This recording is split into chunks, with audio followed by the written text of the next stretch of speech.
Happy New Year, YouTube. Welcome to 2018. Bruce here. Hope you had as much fun last night as I did. Anyway, this video is New Year, New Gear. I figure that a lot of us are looking for new gear in the new year in 2018, ramping up for new projects. Maybe we have some holiday money still burning a hole in that pocket that we're looking to spend on some studio equipment or guitars or effects or what have you. And I also am in that boat. I needed to get something for the project studio. I have this 7-string that you may have seen in previous videos, but I didn't have a 6-string electric guitar on hand here. So that's what I was shopping for. I'm going to show you what I got, but I'm also going to tell you why I selected the guitar that I ended up purchasing and what I look for when I'm shopping for equipment, namely a guitar in this instance. So it all starts with what do you need? Define the purpose that this piece of equipment is going to fill. For me, I needed a pretty versatile guitar that could record a number of styles, ranging from very clean, finger-picked kind of sounds to traditional blues tones into hard rock and even really saturated metal sounds. So I needed something pretty versatile and pretty contemporary, I think. That could pull a lot of, wear a lot of hats, so to speak. But I needed it on a budget. You know, I'm not made of money. I can't sink a fortune into every single piece of equipment when I'm trying to build out a versatile project studio. So I need, you know, good quality and good features at a reasonable price. So what I ended up with was this. Yes, another Ibanez. An S series S621 QM quilted maple top.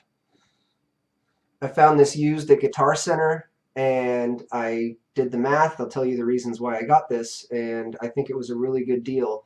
These are brand new, $499, $500. I got it for less than that used with an aftermarket bridge pickup in it already.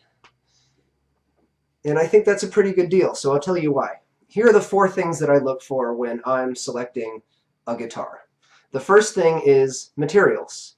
What I do is I look at the really high-end manufacturers, the really sought-after, in this case, contemporary rock guitars. Things like PRS, Kiesel, all these other custom shops. They're using certain materials in their highly renowned instruments. And that ends up being, for the most part, a mahogany body, a maple neck, and if you can get it, a maple cap on top of the body, which adds brightness and clarity.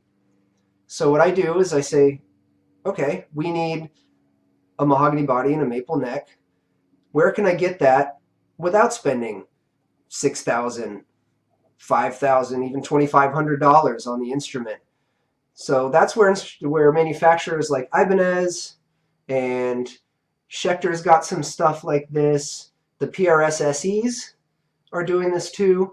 They will give you those high quality materials that you're looking for at a budget. Like I said, $500 for this one. So that's the first thing. What do I want? What are the big guys using? And how do I get that for less money? The second thing is craftsmanship, build quality. It doesn't matter if you use the nicest wood in the world if you don't put the instrument together properly, if it's not going to be durable, if it's not going to last, and if it's not going to continue sounding great for years to come. So that's another plus, I think, on Ibanez, for example, and some other stuff in the market. The build quality is pretty good for the $500 price point. You can see that the neck heel is nice and tight. There's no gap or space where the neck joins the body. The pickup routing is clean. The controls are installed tightly. You know, it's put together pretty nice for the money. So that's the second thing. Even if it's made of the best materials, it doesn't matter if it's not put together nicely. So the third thing that I look for are the sort of physical dimensions and scale length, size and weight. Most importantly, scale length. That's one reason I chose this one, is that this guitar has a 25.5-inch scale measured from the bridge to the nut. And that's the standard Fender scale that you might have heard referred to. That's the scale of a Fender Stratocaster. This is Ibanez's take on the Stratocaster. Other manufacturers will have shorter scale lengths. This is about the longest scale length you're going to find in a regular 6-string electric. A Les Paul, for example, has slightly shorter 25-inch scale, I believe, and many PRSs are even shorter at 24 3/4 inches scale. What I like about this scale, 25.5, is that that's enough length for me to do alternate tunings, drop tunings, specifically lower tunings, things like D standard down to drop C and things like that. You can do that on a 25.5-inch scale length without resorting to putting big thick strings on a short guitar to make that work and introducing the kinds of playability issues that introduces for a lot of people, myself included. I really like having the length to be able to put basically any 6-string tuning that you can throw at this thing. It's going to handle it pretty well. So far I've gotten it into D standard, and it works really well with the standard 10s on it for strings.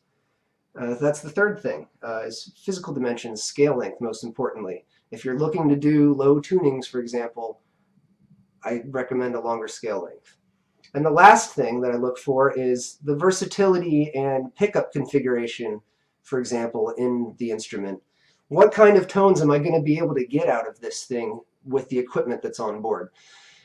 And in the case of a modern rock guitar, I think the best thing going right now is just 2 modern passive, in this case passive humbuckers, with the 5-way switch that has coil tap positions. So I can use the neck pickup in the second switch position tapped as a single coil, so I can still get those Stratocaster-like tones, roughly, for clean parts, for example, or like the honky-tonk kind of stuff, or jazz, or some of the more vintage styles. And same with the bridge. You can run this guy tapped as a single coil if you want, but you can also use the full humbucker in full scream and overdrive mode for the high gain and the low noise that you're looking for in the heavy rock styles. So that's the last thing, is how versatile is the instrument? I needed a very versatile instrument for my purposes, and I think this one will fit the bill nicely. So far, I've gotten some really nice cleans out of it, and it saturates really nicely with this Seymour Duncan in the bridge. You can see that the pole pieces aren't quite lining up. They got the wrong spacing on this pickup, so I'll probably put my own pickup set in this. Anyway, that's why I ended up with this Ibanez Sabre and what I look for when I'm buying a guitar. I hope that was helpful. If you are also in the market for a new axe, and please put any comments down below, ask any questions you want. I look forward to talking to you guys soon. Have a great year in 2018. Stay rad.